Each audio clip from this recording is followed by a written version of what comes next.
नमस्कार, बेपेनमध्ये आपलं सर्वांचं स्वागत आहे. कोल्हापूर जिल्हा म्हटला की काहीतरी वेगळंच असतं. कारण कोल्हापूर जिल्ह्यामध्ये जे पिकतं ते सर्वत्र उगवलं जातं. अशीच एक घटना कोल्हापूर जिल्ह्यामध्ये घडलेली आहे आरक्षणाच्या बाबतीमध्ये, आणि तेही राजर्षी शाहूंच्या भूमीमध्ये.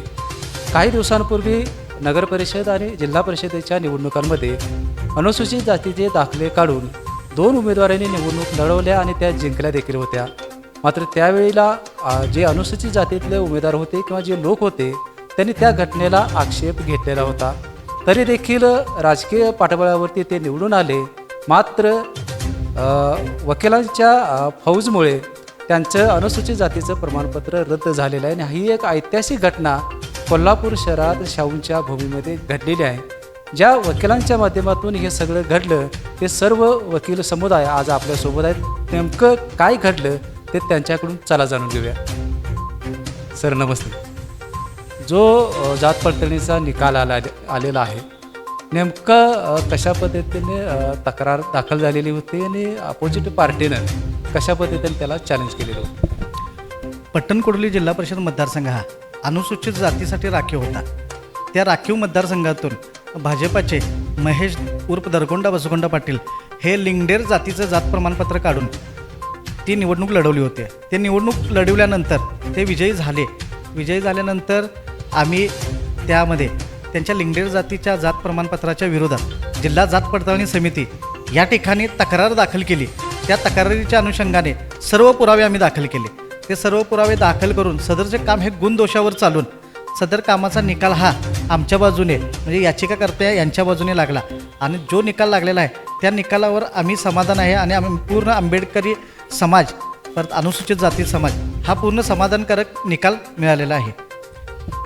नेमका जो तक्रार जी होती, जी तक्रार दाखल झालेली होती त्याच्यामध्ये जो ऑपोजिट पार्टी होती, जे उमेदवार होते, त्यांचा जो जातीचा दाखला होता तो दाखला कशा पद्धतीने त्यांनी बनवलेला होता आणि तुम्ही कशा पद्धतीने त्याला चॅलेंज केलं? यामध्ये जर आपण पाहिलं तर चंदूर या गावातील कुमार विद्या मंदिर शाळेतील त्यांचे वडील, त्यांचे आजोबा यांचे जन्मदाखला असतील, हातकणंगले तहसीलमध्ये महसूल पुरावा असतील, हे पूर्णपणे त्यांनी या शासकीय यंत्रणेच्या हाताशी धरून आणि सत्तेचा गैरफायदा घेऊन त्यांनी या ठिकाणी पूर्णपणे बनावट या ठिकाणी कागदपत्र उपलब्ध केलेले होते.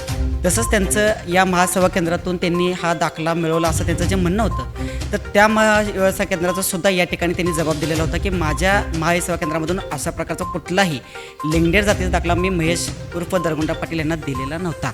आणि आम्ही मान्य जात पडताळणी समितीच्या समोर हे जे काही सगळे महसूल आणि त्यांचे जन्माचे पुरावे जे काय आहेत हे सर्व त्यांच्या निदर्शनावर दिलं की खरे दाखले कोणते आहेत आणि बनावट कशा पद्धतीनं या ठिकाणी त्यांनी केलेले आहेत. हे सर्व जातपडताळणीच्या समोर आणल्यानंतर या ठिकाणी हे सिद्ध झालं की कशा पद्धतीनं त्यांनी हे बनावट दाखले या ठिकाणी बनवून या ठिकाणी जात पडताळणी दिलं. आणि हा जो कागदपत्रांचा जो भक्कम पुरावा आहे यासाठी आम्हाला रुईचे माजी सरपंच जयसिंग तात्या कांबळे साहेब असू देत, यशवंत कांबळे साहेब असू देत, प्रत्येक कांबळे असू देत, रोहित कांबळे असू देत, त्याचबरोबर डॉक्टर उदय कांबळे साहेब असू देत, यांनी अत्यंत चांगली मेहनत या ठिकाणी कागदपत्र उपलब्ध करण्यासाठी या ठिकाणी आम्हाला मदत झाली.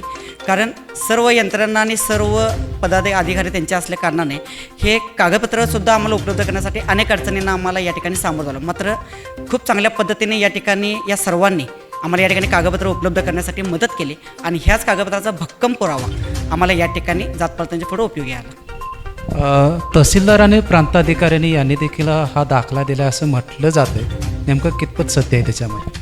ते अत्यंत चुकीचं आहे. कारण तहसीलदारांनी हा दाखला दिलेला, आम्ही ज्यावेळी तहसीलदारांच्याकडे माहितीच्या अधिकारामध्ये ही माहिती मागवून घेतली त्यावेळी तहसीलदारांनी खुद्द तहसीलदार कार्यालयातून आम्हाला माहितीच्या अधिकाराला असं उत्तर आलं की सदरच्या दाखल्याची नसतीच उपलब्ध नाही आहे. म्हणजे हे जे दाखल्यासोबत जे जोडलेलं रेकॉर्ड आहे ते तहसीलदार कार्यालयातच उपलब्ध नाही आहे असं आम्हाला माहितीच्या अधिकारातील पत्राला उत्तर देण्यात आलं. आणि प्रांत कार्यालयातून जे म्हणतात प्रांत कार्यालयातून हा दाखला म्हणजे उपलब्ध झालेला आहे किंवा काढलेला आहे, पण प्रांत कार्यालयातून हा दाखला काढलेला नाही. कारण त्यावेळेचे तत्कालीन प्रांत तुषार ठोंबरे यांची सही डुप्लिकेट मारण्याचा प्रयत्न केलेला आहे.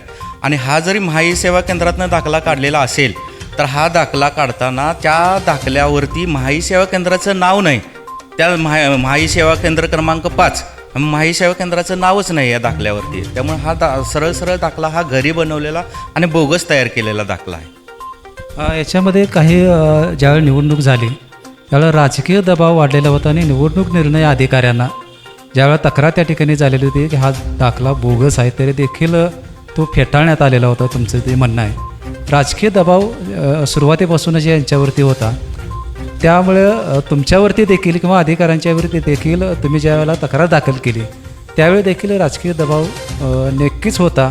मग तुम्ही कशा पद्धतीनं कायद्याचा आधार घेतला आणि कशा पद्धतीने जिंकला?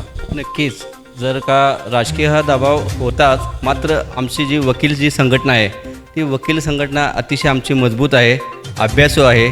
त्याचबरोबर जे आमची सामाजिक संघटना आहे ह्या दोन्हीचा संगम झालेला आहे. एक राजकीय आमची जी संघटना आहे जी रस्त्यावरची लढाई होती त्यांनी ही चांगल्या अगदी धाडसी वृत्तीने त्यांनी एक आंदोलनं केले. त्याचबरोबर आमची जी वकील जो संघ आहे तो एकत्रितपणे अभ्यासू वृत्तीने प्रत्येक जे कागदपत्रे होती ते चौकस बुद्धीने पाहून त्याचे आम्ही समाज कल्याणाला ते पुरावे दाखल केलेत आणि त्याच अनुषंगाने जो निकाल दिलेला तो अतिशय चांगला दिलेला आहे आणि तो आम्हाला निकाल मान्य आहे. या ठिकाणी आता निकाल तर लागलेला आहे पण भविष्यामध्ये याला चॅलेंज देखील होणार असं म्हटलं जाते. सर चॅलेंज जर झालं तर तुम्ही कशा पद्धतीनं आता तयारी करत आहात? जरी त्या निकालाला चॅलेंज झालं त्याच्या ज्यावेळेस नोटीस आम्हाला लागू होतील, मूळ याचिकाकर्ते पुरुषोत्तम भुजिंगे असतील, तुषार बांधार असतील, यांना जर नोटिसा झाल्या तर आम्ही वकीलपत्र घालून हजर राहू. जात पडताळणीला जे काम चालवलं आहे त्याच्या पूर्ण प्रती हजर करू, पेपर बुक हजर करू. त्याप्रमाणे नवीन आणि पुरावे आम्ही काही काढलेले आहेत ते हायकोर्टमध्ये दाखल करून त्या जे आदेश आहे जात पडताळणीचा त्याला कोणत्याही प्रकारची मनाई मिळणार नाही आणि सदर प्रकरण तिथंच कसंही एंड करता येईल याचा आम्ही पूर्ण प्रयत्न करू. या ठिकाणी दाखला त्याने निवडणूक अधिकाऱ्यांच्याकडे दिलेला होता, दोन्ही दाखले SCचे. आता तुम्ही तर हा अवैध ठरवलेला आहे, पण ज्यावेळेला हे प्रोसेसमध्ये ते आले जर अधिकारी किंवा ते निवडणूक अधिकारी त्यांच्यावर काय कारवाई करतील का, किंवा जरी न केलं तर तुम्ही जे याच्यामध्ये काही समाविष्ट लोक होतील त्यांच्या विरोधात काय कायदेशीर ॲक्शन घेणार आहात? निवडणूक निर्णय अधिकाऱ्यांना त्यांच्यावर कारवाई करणं बंधनकारकच आहे. कारण ज्यावेळी त्यांनी दाखला हा दाखल केला निवडणुकीला उभा राहण्यासाठी त्यावेळी हा दाखला लिंगडेर जातीचा होता आणि त्याच्याही पूर्वी त्यांनी 30 मार्च 2022ला तेली जातीचा OBCचा दाखला काढला. एक माणूस तोच वडील तोच आजोबा आणि स्वतःचा दाखला जोडून तेली पण दाखला काढतो आणि लिंगडेर जातीचा पण दाखला काढतो. अशा पद्धतीनं त्यांनी दोन्ही जर जातीचे दाखले काढून जर स्वतःच्या राजकीय फायद्यासाठी वापरत असतील तर याला नक्कीच निवडणूक निर्णय अधिकाऱ्यांनी पाहिलं पाहिजे आणि यांच्यावर कायदेशीर कारवाई केली पाहिजे. धन्यवाद. या ठिकाणी जो दाखला रद्द झालेला आहे त्याचा आनंदोत्सव तर नक्कीच आहे, पण कोल्हापूरच्या शाहूनगरीमध्ये आरक्षण हडप करणाऱ्यांना हा एक मोठा दणका बसलेला आहे. बेबनसाठी कोल्हापूरहून विजय यशपुत्र.